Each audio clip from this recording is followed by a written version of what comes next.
Partners of partnership firm, उसमें exercise का question number 16 सीखने जा रहे हैं। ठीक है, पूरा सम समझने के लिए वीडियो को एंड तक देखिए, सो आपको सारे एडजस्टमेंट, हिडन एडजस्टमेंट सब कुछ समझ में आ जाएगा। ठीक है,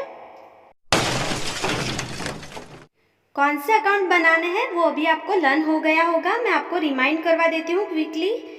तो पेज नंबर 1 जो है वो हमारा ट्रेडिंग अकाउंट होगा। ठीक है, अगर आपको ट्रायल बैलेंस में ट्रेडिंग अकाउंट दे दिया है और उस पर एडजस्टमेंट है कोई भी, तो हम कौन सा अकाउंट बनाएंगे? एडजस्टेड यानी रिवाइज ट्रेडिंग अकाउंट। ठीक है, पेज नंबर 2 पे P&L अकाउंट, पेज नंबर 3 पे P&L appropriation account and partners capital या तो करंट अकाउंट। ठीक है, पेज नंबर 4 पे balance sheet and page number 5 जो है वो हमारा वर्किंग नोट्स होगा। ठीक है, सम को शुरू करने से पहले टेक्स्ट बुक में एक्सरसाइज क्वेश्चन नंबर 16 ओपन कर ले एंड पेंसिल को साथ में रखिए। तो सम को स्टार्ट करने से पहले हमें चेक करना पड़ेगा कि कैपिटल अकाउंट बनाना है पार्टनर का कि करंट अकाउंट बनाना है। सो आप यहाँ पे देखेंगे पार्टनर के कैपिटल अकाउंट की ही बैलेंस आपको दी है, करंट अकाउंट कहीं पे भी मेंशन नहीं किया है। ठीक है, सो हम यहाँ पे कौन सा अकाउंट बनाएंगे? Partners capital account. ठीक है, मैं वापस रिपीट कर रही हूँ, पूरे सम में पार्टनर के करंट अकाउंट नहीं दिए हैं तो हम सम में पार्टनर के कैपिटल अकाउंट बनाएंगे। ठीक है, सो यहाँ पे पेज नंबर 1 पे मैं ट्रेडिंग अकाउंट बना लूंगी।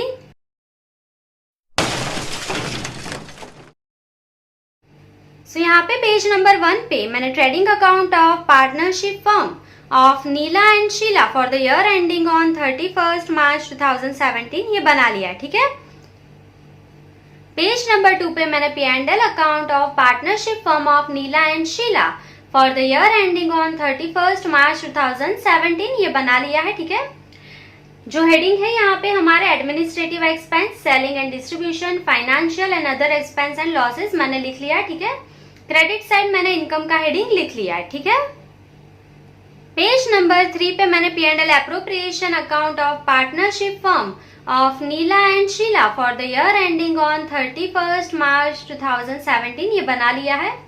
पूरे सम में आपको कैपिटल अकाउंट की बैलेंस दी हुई है तो यहाँ पे मैंने पार्टनर्स कैपिटल अकाउंट जो है वो बना लिया है। ठीक है, पेज नंबर 4 पे मैंने balance sheet of partnership firm of Neela and Sheela as on 31 March 2017 बना लिया है। ठीक है, अभी आपको कैपिटल एंड लायबिलिटीज साइड के जो हेडिंग है वो लर्न हो गए होंगे, capital account, then reserves, non current liabilities and current liabilities. ठीक है, asset side, non current assets, fix asset, investment and current assets हमने हेडिंग लिख लिया है। ठीक है, अभी पेज नंबर 5 पे जाएंगे हम। तो पेज नंबर 5 पे मैंने हेडिंग लिख लिया है वर्किंग नोट्स। ठीक है, तो यहाँ पे एडजस्टमेंट पढ़ते जाएंगे एंड शुरू करेंगे सम। Adjustment number first, closing stock ₹1,10,000 and having market value 20% more than book value. तो मैंने क्या बोला है, अगर आपके क्लोजिंग स्टॉक की मार्केट वैल्यू ज्यादा है तो आपको कुछ भी कैलकुलेट करने की जरूरत नहीं है। हम कौन सी वैल्यू कंसिडर करते हैं क्लोजिंग स्टॉक की?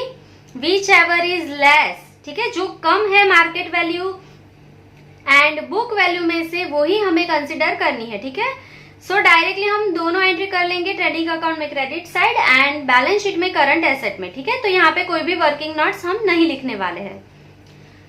Adjustment number 2, per annum 6% interest is payable on partners capital. So partner के कैपिटल अकाउंट पे आप लिख लेंगे एडजस्टमेंट नंबर 1। ठीक है, वहां पे हम डायरेक्टली इंटरेस्ट पे करेंगे, आज वर्किंग नोट्स में नहीं लिखने वाले हम। Adjustment number 3, interest on drawing recoverable from partners Neela ₹900 and Sheela ₹600। So interest on drawing जो है वो हमें डायरेक्टली अमाउंट दे दिया है, सो आप ड्राइंग पे लिख लेंगे एडजस्टमेंट नंबर 3। ठीक है, डायरेक्टली हम ड्राइंग पे इंटरेस्ट सम में ही कैलकुलेट करेंगे, वर्किंग नोट्स में कोई भी एंट्री हम नहीं दिखाने वाले हैं। ठीक है, adjustment number 4, provide 5% bad debts reserve on debtors. ठीक है, तो डेब्टर्स पे डायरेक्टली लिख लेंगे, यहाँ पे आपको सप्लायर एंड कस्टमर दिया है। ठीक है, तो कस्टमर का ही दूसरा नाम है डेब्टर्स, तो वहां पे आप लिख लेंगे एडजस्टमेंट नंबर 4। ठीक है, डायरेक्टली सम में कैलकुलेट करेंगे। Adjustment number 5, outstanding expenses at the end of accounting year, rent ₹300 and salary ₹950। ठीक है, सो आउटस्टैंडिंग एक्सपेंस जो है उसकी दोनों एंट्री कहाँ पे करेंगे हम, तो यहाँ पे लिख लेंगे एडजस्टमेंट नंबर 5th, आउटस्टैंडिंग सबसे पहले क्या है रेंट, ठीक है, आउटस्टैंडिंग रेंट। दो एंट्री कहाँ पे होती है, तो रेंट आपको पे करना बाकी है तो रेंट में क्या करेंगे प्लस, ठीक है। तो पहली एंट्री रेंट में आप प्लस करेंगे, ठीक है। दूसरी एंट्री कहाँ पे होगी, रेंट अगर पे करना बाकी है तो हमारे लिए क्या है एसेट या लायबिलिटी, तो लायबिलिटी है तो कहाँ पे बैलेंस शीट में करंट लायबिलिटीज में दूसरी एंट्री करेंगे, ठीक है। और अमाउंट कितनी है रेंट की 300, ठीक है। सो यहाँ पे हम लिख लेंगे ₹300, क्लियर। उसके बाद आपको दिया है आउटस्टैंडिंग सैलरी, सो यहाँ पे लिखेंगे आउटस्टैंडिंग सैलरी। सो सैलरी पे करना बाकी है तो सैलरी में क्या करेंगे प्लस, और पे करना बाकी है तो लायबिलिटी है तो बैलेंस शीट में करंट लायबिलिटीज में कितने रुपीज लिखेंगे, ₹950, ठीक है। सो सैलरी एंड रेंट पे आप लिख लेंगे एडजस्टमेंट नंबर 5, ठीक है। मैं रिपीट कर रही हूँ, सैलरी एंड रेंट पे आप लिख लेंगे एडजस्टमेंट नंबर 5, ठीक है।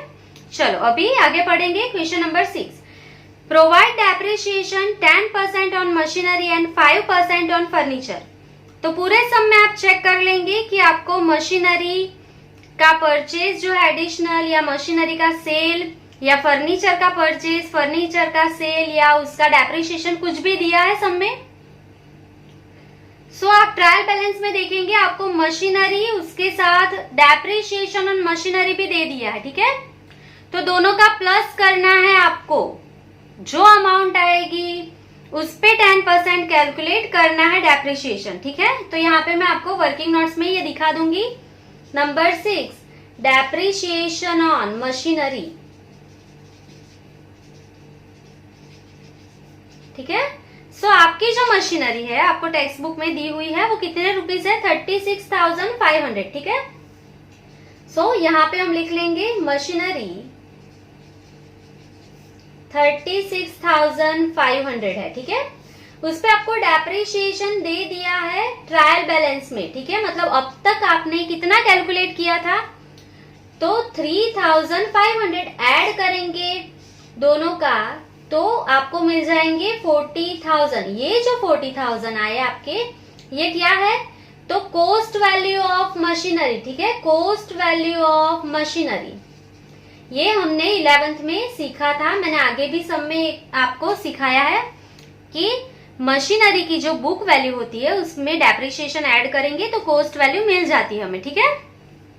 सो सिंपली 40,000 जो आई कोस्ट वैल्यू उस पे ही आपको कैलकुलेट करना है डेप्रिसिएशन कितने परसेंट है, 10%, ठीक है।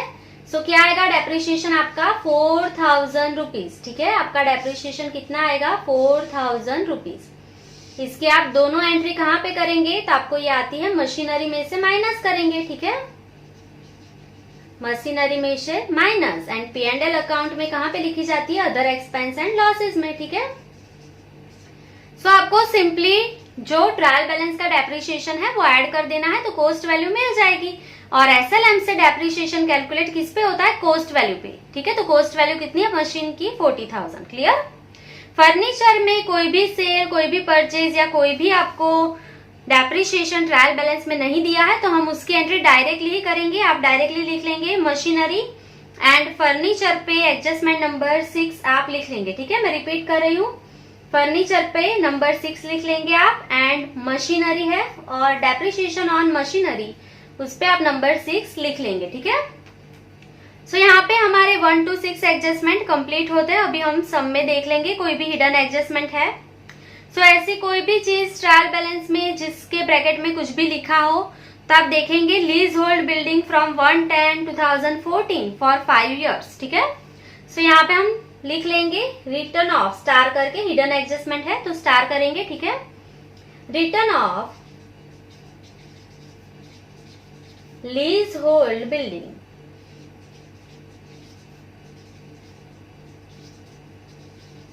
ठीक है। आपको रिटर्न ऑफ करना है। अभी आप कैसे करेंगे रिटर्न ऑफ, तो आपको ये देखना है कि आप जो साल में है वो साल कौन सा है, मतलब आप किस साल का सम कैलकुलेट कर रहे हैं।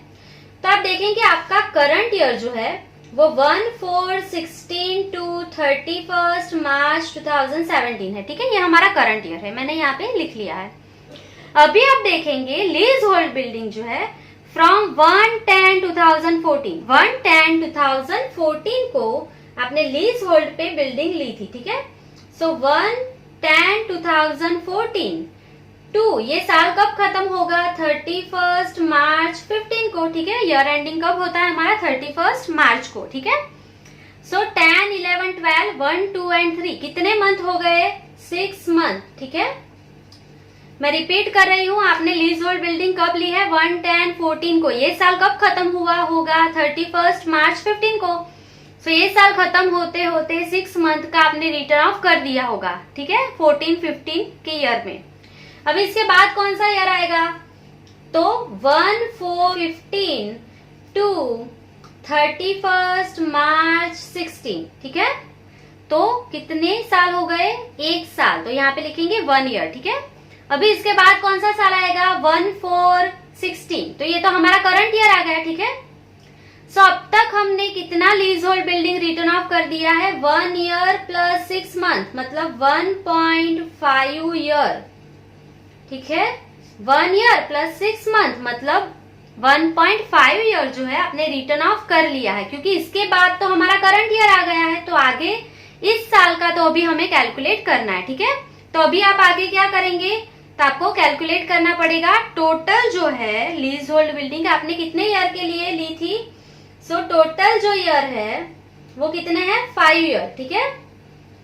उसमें से रिटर्न ऑफ कितने साल का कर दिया 1.5 ईयर के लिए, ठीक है। तो अभी कितने साल का रिटर्न ऑफ करना है आपको 3.5 ईयर, ठीक है। 5 ईयर जो था वो टोटल टाइम पीरियड था, उसमें से 1.5 ईयर जो है वो आपने ऑलरेडी रिटर्न ऑफ कर दिया है। अभी सिर्फ कितने साल का बाकी है 3.5 ईयर का, ठीक है। सो ये आप अच्छे से समझ लेंगे तो आपको यहाँ पे कुछ भी प्रॉब्लम नहीं होगी, ठीक है। सो यहाँ पे हम लिख लेंगे जो लीज होल्ड जो है उसकी अमाउंट कितनी है, आप टेक्स्ट बुक में देख लेंगे 14,000, ठीक है। तो 14,000 डिवाइड बाय कितने साल करने हैं यहाँ पे आपको 3.5, ठीक है।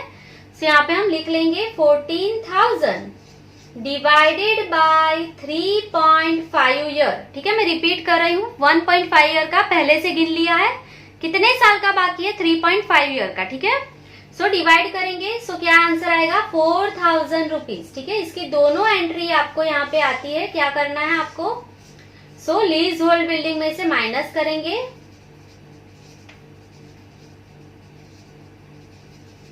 और दूसरी एंट्री कहाँ पे आएगी इसकी, तो आपको आता है इसको डेप्रिसिएशन के जैसे लिखते हैं P&L अकाउंट में, कहाँ पे लिख लेंगे अदर एक्सपेंस एंड लॉसेज में, ठीक है।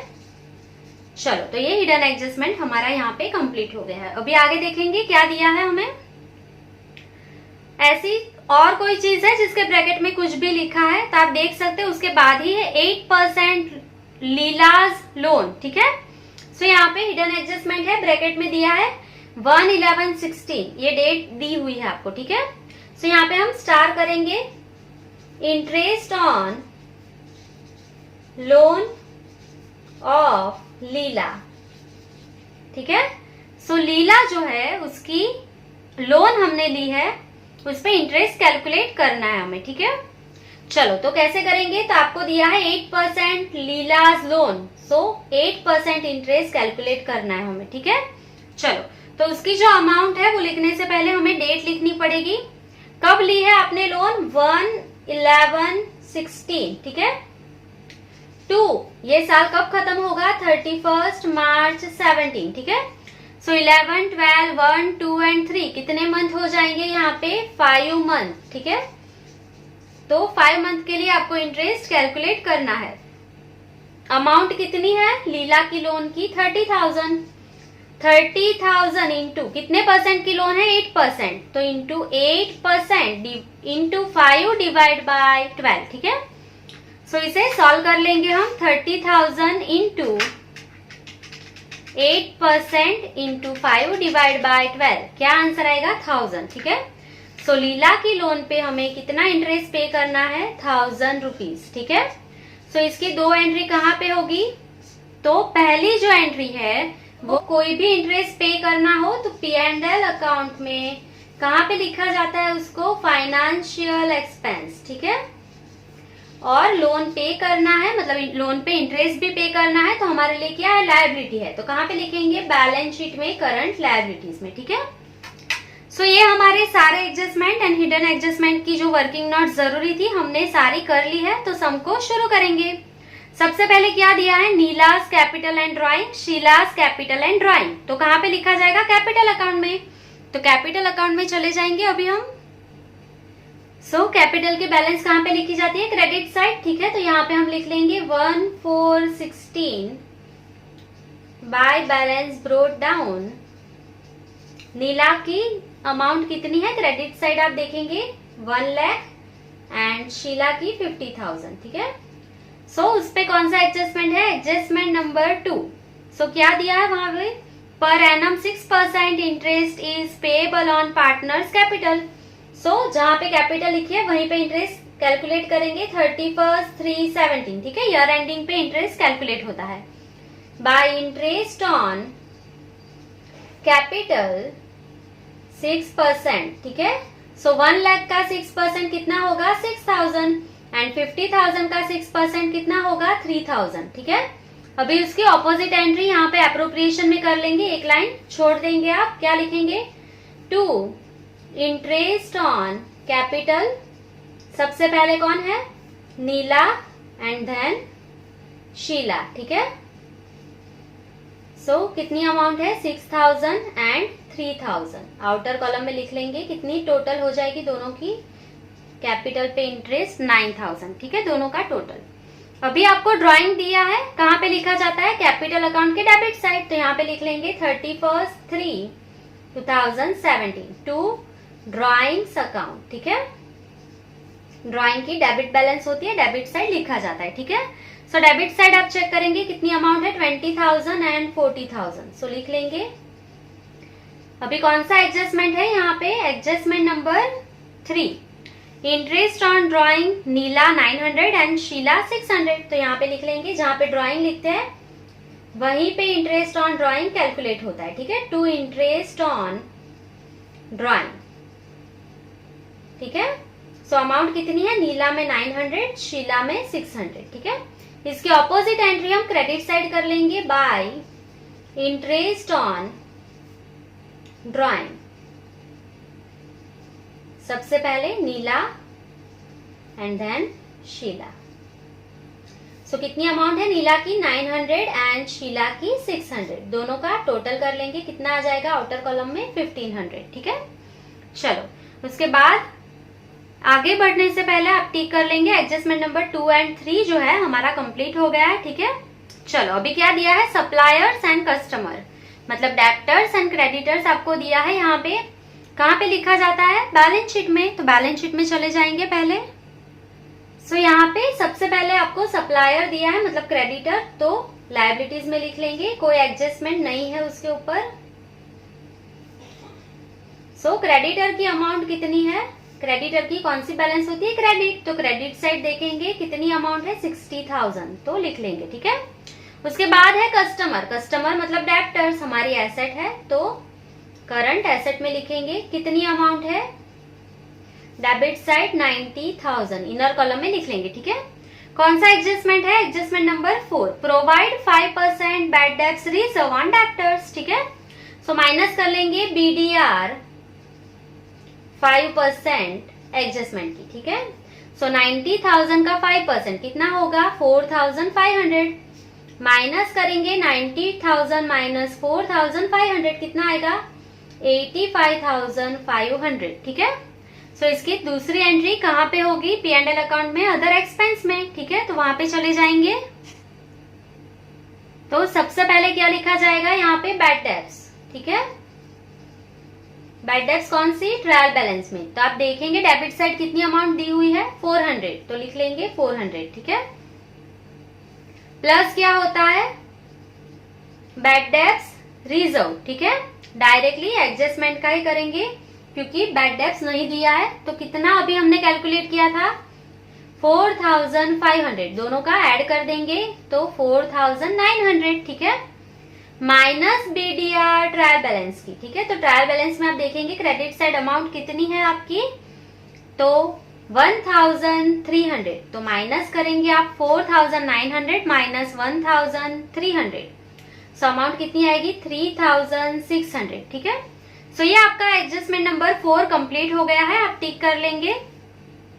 चलो अभी आगे देखेंगे क्या दिया है, गुड्स रिटर्न। तो गुड्स रिटर्न मतलब आपको purchase return and sales return दे दिया है, तो कहाँ पे लिखा जाता है ये, ट्रेडिंग अकाउंट में परचेज में से माइनस एंड सेल्स रिटर्न हो तो सेल्स में से माइनस करेंगे। तो ट्रेडिंग अकाउंट में चले जाएंगे अभी हम।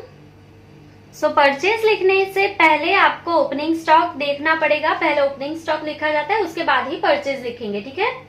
तो ट्रायल बैलेंस में आप फाइंड कर लेंगे ओपनिंग स्टॉक कितना है, तो आपको दे दिया है 46,100, तो डेबिट साइड लिख लेंगे टू ओपनिंग स्टॉक। चलो उसके बाद हम परचेज ढूंढ लेंगे कितनी है, 1,40,000, ठीक है। सो परचेज में से क्या माइनस होगा, परचेज रिटर्न।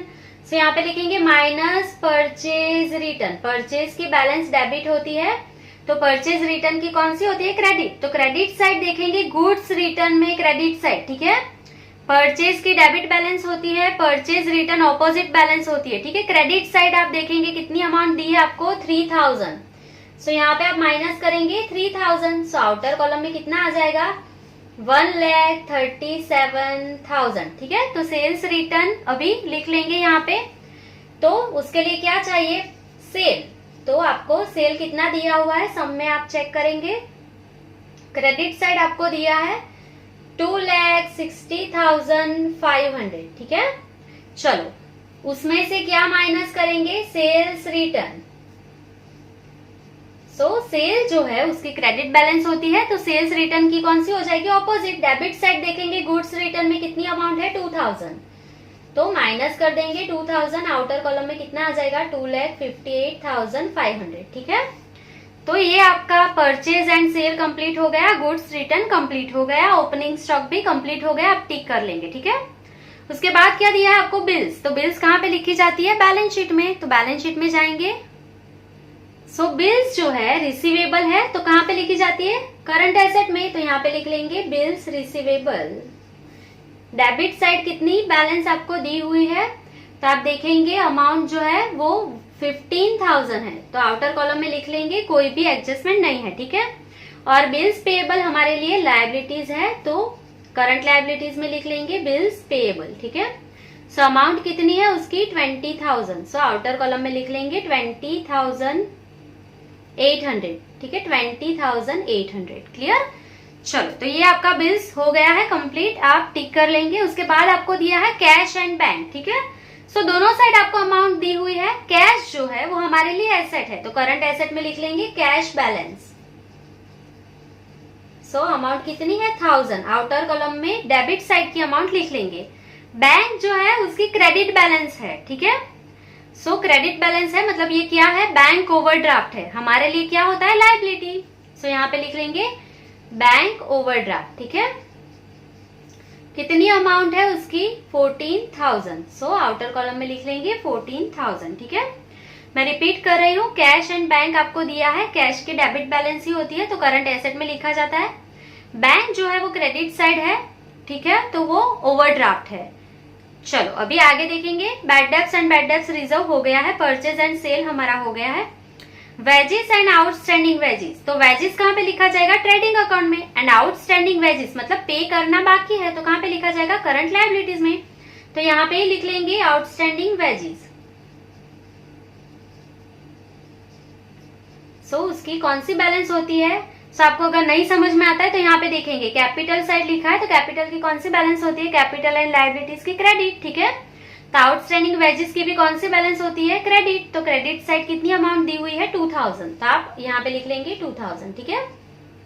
और वेजेस हम कहाँ पे लिख लेंगे, ट्रेडिंग अकाउंट में डेबिट साइड, ठीक है। ये परचेज का एक्सपेंस है तो ट्रेडिंग अकाउंट में चले जाएंगे। सो यहाँ पे हम पहले हेडिंग लिख लेंगे एक्सपेंस रिलेटेड टू परचेज।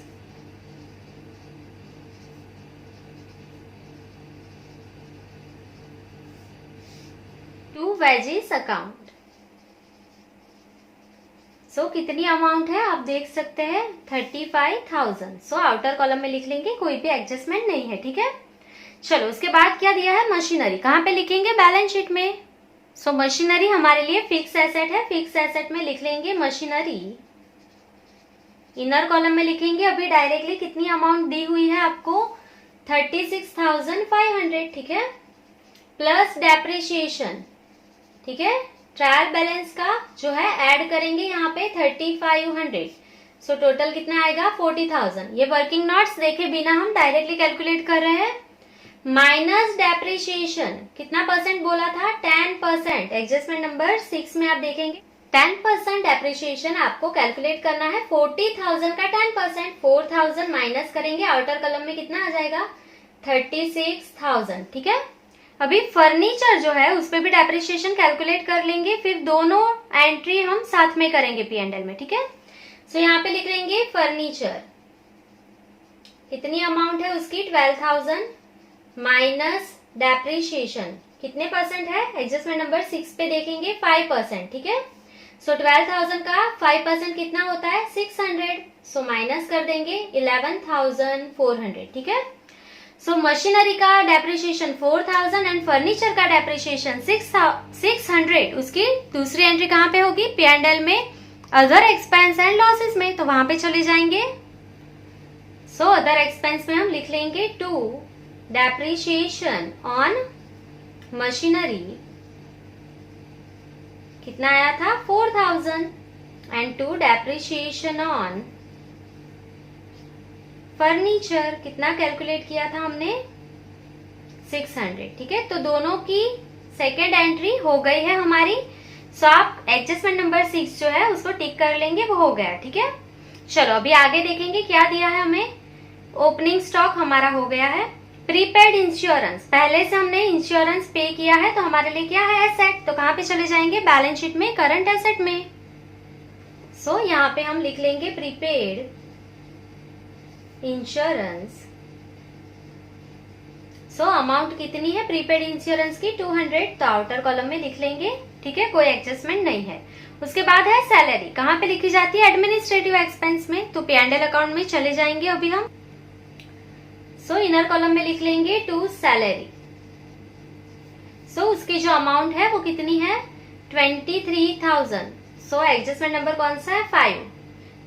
क्या लिखा है आउटस्टैंडिंग एक्सपेंस कितना है सैलरी का 950, तो आउटस्टैंडिंग है तो प्लस करेंगे, कितना है 950 ऐड कर लेंगे। सो आउटर कॉलम में 23,950 आ जाएगा, ठीक है। अभी आउटस्टैंडिंग रेंट भी है तो यहीं पे गिन लेंगे, फिर दोनों एंट्री साथ में करेंगे, ठीक है। सो यहाँ पे रेंट लिख लेंगे, रेंट एंड टैक्सेस। सो कितना है रेंट आपका 12,000, आउटस्टैंडिंग कितना है 300, तो क्या करेंगे प्लस आउटस्टैंडिंग 300, तो आउटर कॉलम में कितना आ जाएगा 12,300, ठीक है। सो अभी उसकी सेकेंड एंट्री कहाँ पे होगी, दोनों आउटस्टैंडिंग है तो हमारे लिए लायबिलिटी है, तो बैलेंस शीट में लिख लेंगे outstanding salary 950 and outstanding rent 300, ठीक है। सो यहाँ पे हम लिख रहे हैं आउटस्टैंडिंग सैलरी। सो अमाउंट कितना था 950, ठीक है, एंड आउटस्टैंडिंग रेंट कितनी अमाउंट थी 300, ठीक है। सो आप एडजस्टमेंट नंबर 5 टिक कर लेंगे, हमारा हो गया है, ठीक है। चलो अभी आगे देखेंगे।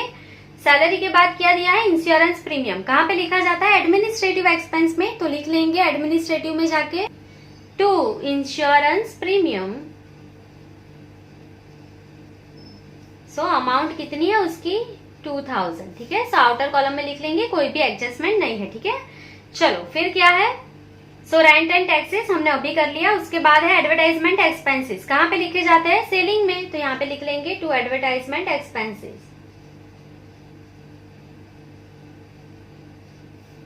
सो अमाउंट कितनी है उसकी 2,900, ठीक है। चलो उसके बाद क्या दिया है गुडविल। गुडविल हमारे लिए इंटेंजिबल एसेट है, फिक्स एसेट में लिख लेंगे बैलेंस शीट में। सो फिक्स एसेट में हम लिख रहे हैं गुडविल, ठीक है। इंटेंजिबल एसेट का आपको हेडिंग देना है तो आप दे सकते हैं, यहाँ पे कितनी है अमाउंट उसकी 72,000, ठीक है। उसके बाद है लीज होल्ड बिल्डिंग, ठीक है, फ्रॉम 110 14। सो ये हिडन एडजस्टमेंट है, कहाँ पे लिखा जाएगा, 5 ईयर के लिए है तो फिक्स एसेट में लिखा जाएगा, ठीक है। सो यहीं पे लिखेंगे लीज होल्ड बिल्डिंग, कितनी अमाउंट है, 14,000, ठीक है, minus return of, divide by कितने करेंगे, 3.5 ईयर, तो कितना आया था, 4,000। सो 14,000 माइनस 4,000 क्या आएगा, आउटर कॉलम में 10,000, ठीक है। इसकी सेकेंड एंट्री कहाँ पे करेंगे, P&L में, अदर एक्सपेंस में। सो अदर एक्सपेंस में हम लिख लेंगे to return of leasehold building, ठीक है। कितना रिटर्न ऑफ किया हमने, 4,000, तो आउटर कॉलम में लिख लेंगे, तो ये हिडन एडजस्टमेंट कंप्लीट हो गया, ठीक है। अभी क्या है, 8% लीलाज लोन। सो लोन हमने ली है लीला के पास, तो कहाँ पे एंट्री होगी, नॉन करंट लायबिलिटीज में, तो वहां पे चले जाएंगे बैलेंस शीट में। 8% लीलाज लोन, अमाउंट कितनी है, 30,000, ठीक है। अभी उस पे इंटरेस्ट कैलकुलेट करना है, वर्किंग नोट्स में हम अमाउंट देख लेंगे कितना आया था अमाउंट उसका। सो अभी आप देख सकते हैं यहाँ पे ये पूरा हमने कैलकुलेट कर लिया है, 5th adjustment, 6th adjustment, lease hold building, देखे बिना पूरी वर्किंग नोट्स हमने कैलकुलेट कर ली है सब में डायरेक्ट, ठीक है। अभी इंटरेस्ट ऑन लोन ऑफ लीला कितनी है, 1000, ठीक है। सो P&L में, फाइनेंशियल एक्सपेंस में एंड बैलेंस शीट में करंट लायबिलिटीज में लिखी जाएगी, तो अमाउंट कितनी है, 1000। तो ये दोनों एंट्री हम कर लेंगे यहाँ पे। Interest on loan of Leena, amount कितनी है, 1000, ठीक है। सेकेंड एंट्री कहाँ पे करेंगे, P&L अकाउंट में, फाइनेंशियल एक्सपेंस में, interest on loan of Leena ₹1000, ठीक है। सो अभी हमने वर्किंग नोट्स जो थी उसमें से सारे एडजस्टमेंट कंप्लीट कर लिए। अभी हम एडजस्टमेंट में देखेंगे कौन सा नंबर का बाकी है। सो 2, 3, 4, 5 एंड 6 हमने कंप्लीट कर लिया है, सिर्फ एडजस्टमेंट नंबर फर्स्ट ही हमारा बाकी है। किसके लिए है, क्लोजिंग स्टॉक। तो क्लोजिंग स्टॉक कहाँ पे लिखा जाएगा, तो ट्रेडिंग अकाउंट में क्रेडिट साइड लिख लेंगे पहले, बाय क्लोजिंग स्टॉक।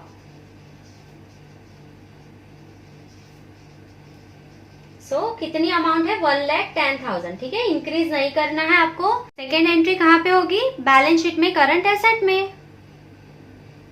सो यहाँ पे लिख लेंगे क्लोजिंग स्टॉक, अमाउंट थी 1,10,000, ठीक है। सो अभी आप चेक करेंगे आपके सारे एडजस्टमेंट कंप्लीट हो गए हैं, सारे हिडन एडजस्टमेंट कंप्लीट हो गए हैं। सो अभी आप अकाउंट क्लोज करेंगे। सबसे पहले कौन सा अकाउंट क्लोज करेंगे, ट्रेडिंग अकाउंट। सो यहाँ पे आप देख सकते हैं क्रेडिट साइड का टोटल ज्यादा है, तो हम यहाँ पे टोटल कर लेंगे 2,58,500 प्लस 1,10,000, क्या आएगा टोटल हमारा, 3,68,500, ठीक है। सो दोनों साइड लिख लेंगे 3,68,500। डेबिट साइड का जो टोटल है वो माइनस कर लेंगे,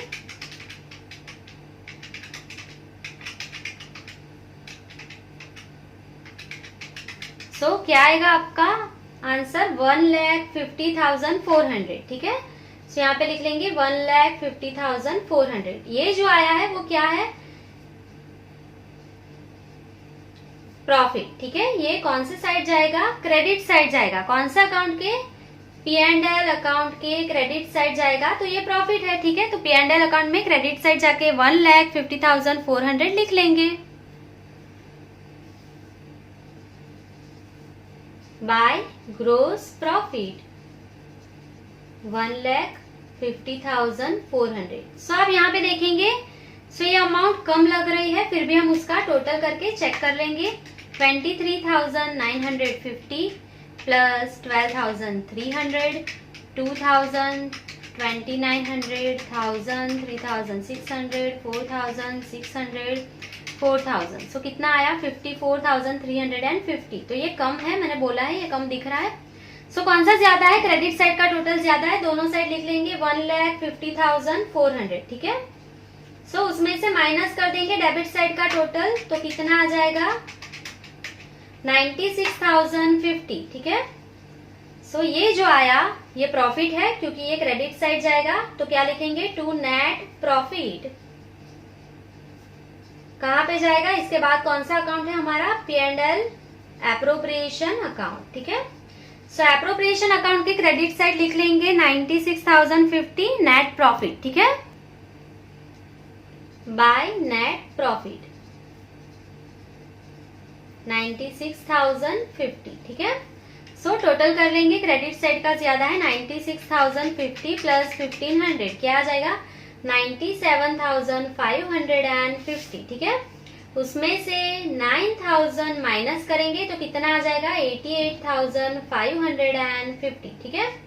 ये जो अमाउंट आई वो क्या है, प्रॉफिट है, क्योंकि क्रेडिट साइड जाएगी कैपिटल के, तो क्रेडिट बैलेंस किसकी होती है, प्रॉफिट की, ठीक है। सो यहाँ पे क्या लिखेंगे, टू डिविजिबल प्रॉफिट, कहां पे जाएगा, capital account, Neela and Sheela, ठीक है। सो कौन से रेशियो में डिस्ट्रीब्यूट करना है, तो आप देख लेंगे P&L रेशियो क्या है। तो फर्स्ट लाइन आप पढ़ेंगे क्वेश्चन में, तो क्या दिया है, Neela and Sheela are partners of partnership firm sharing profit and loss in capital proportion. तो कैपिटल का जो प्रोपोर्शन है वही P&L का प्रोपोर्शन है, ठीक है। सो यहाँ पे मैं आपको सिखा रही हूँ कैपिटल जो है उसका प्रोपोर्शन। तो यहाँ पे आप देखेंगे दोनों की कैपिटल कितनी है, 1,50,000, ठीक है। सो 1,50,000, ठीक है। इसका रेशियो क्या होगा, तो आप इजीली देखेंगे तो आपको पता चल जाएगा 50,000 1 जा 50,000, 50,000 2 जा 1 लाख, ठीक है। तो रेशियो क्या है 2:1।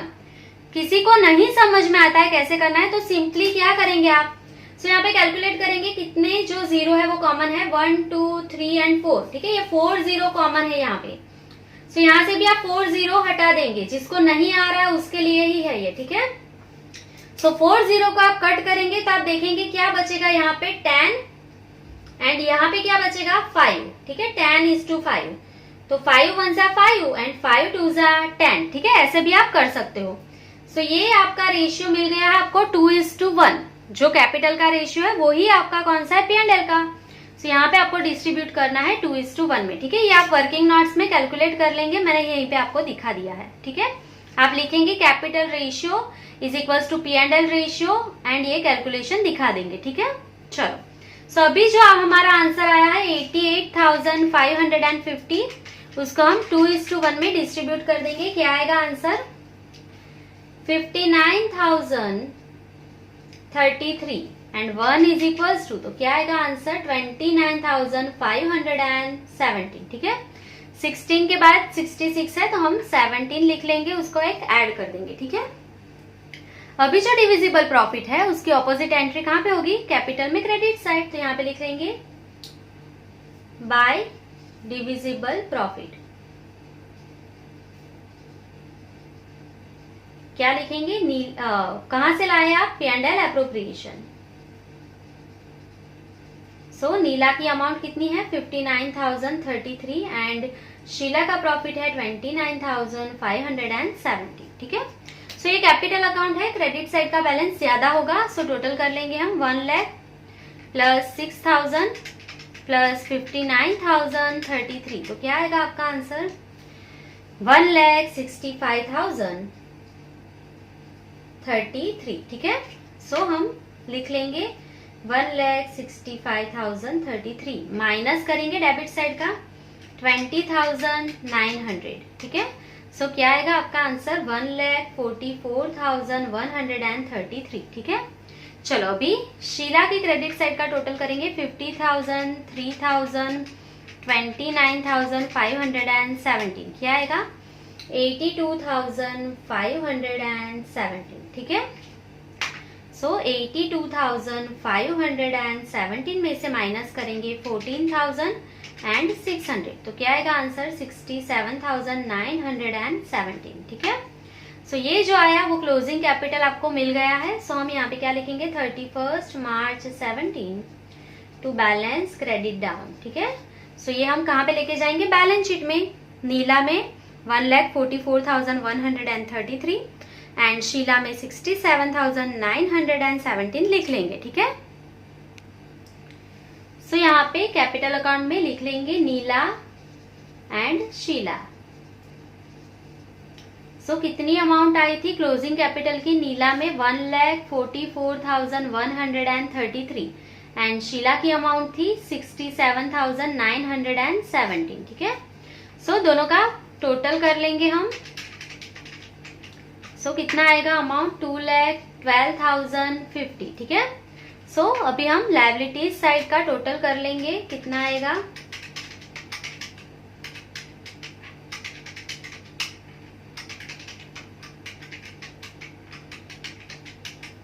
$3,41,100। ठीक है, अभी हम एसेट साइड भी चेक कर लेंगे, इतना ही आना चाहिए। 36,000 प्लस 11,400, 72,000, 10,000, 85,500, 15,000, 1,200, 1,10,000। आ गया है हमारा आंसर 3,41,100। ठीक है, दोनों साइड आप देख सकते हैं इक्वल आपका बैलेंस शीट हो गया है। ठीक है, यहाँ पे आपका क्वेश्चन नंबर 16 कंप्लीट होता है। आई होप कि आपको सारी एंट्रीज जो है समझ में आ गई होगी। अगर आपको कोई डाउट्स है तो आप कमेंट सेक्शन में कमेंट कर सकते हैं एंड ऐसे ही वीडियो देखते रहने के लिए मेरी चैनल को सब्सक्राइब जरूर कीजिए। Thank you.